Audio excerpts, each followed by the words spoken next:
welcome to Poetry Changes Lives. Poetry, history and a thought for the day in my little book. Day after day I sit here and read it. And, I learnt a lot about poetry, a lot about history from writing this book. It was a fascinating voyage of discovery.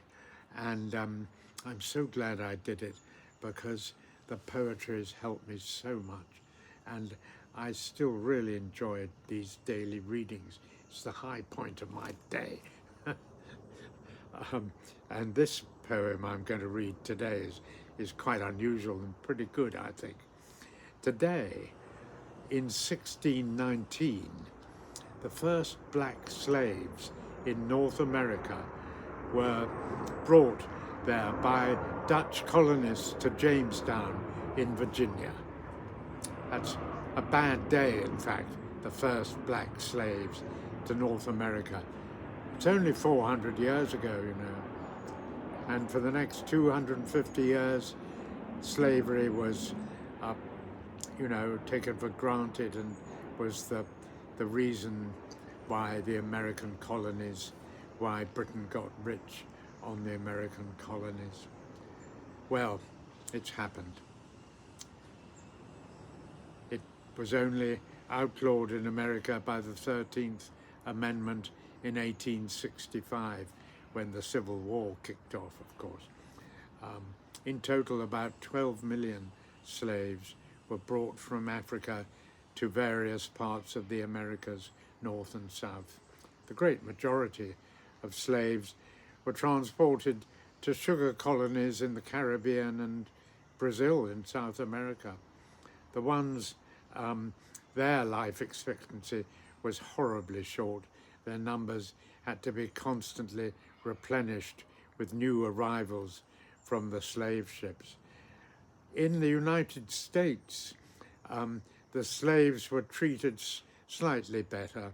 The population was able to reproduce, and numbers grew rapidly. There were 4 million slaves in America, in the United States, in South America, in the 1860 census. That was before the Civil War. Well, the first African-American woman to have her work, her poetry particularly, published was a lady called Phillis Wheatley. Her story was very interesting. She was born in West Africa in 1753, and she was sold into slavery at the age of 7, put on a slave ship, transported to North America.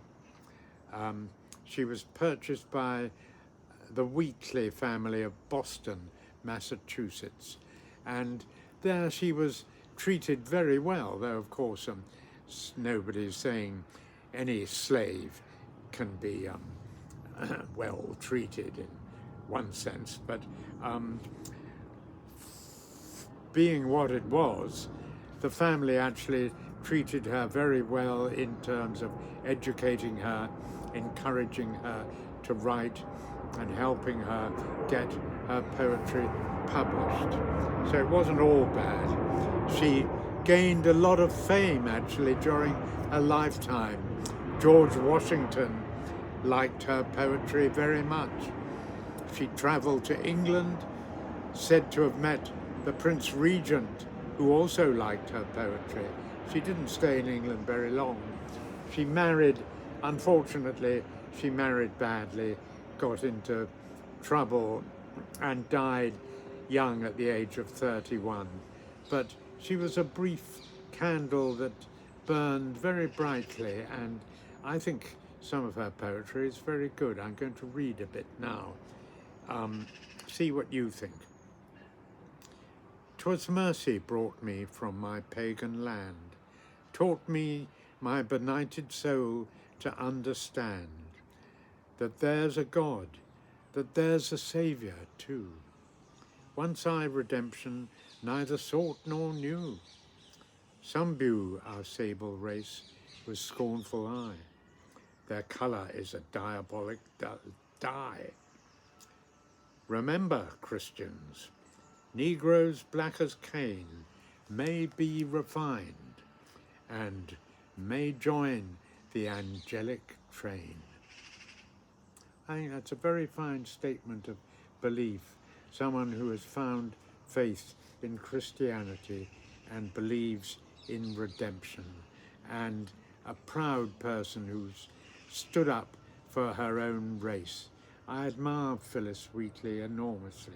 I'm sorry her life was really short, and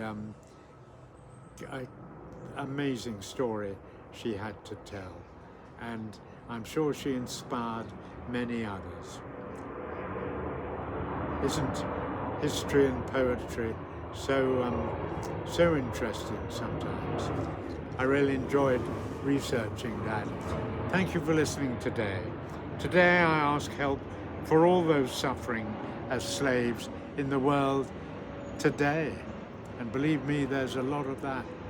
Slavery still goes on. Thanks for listening. Have a good day.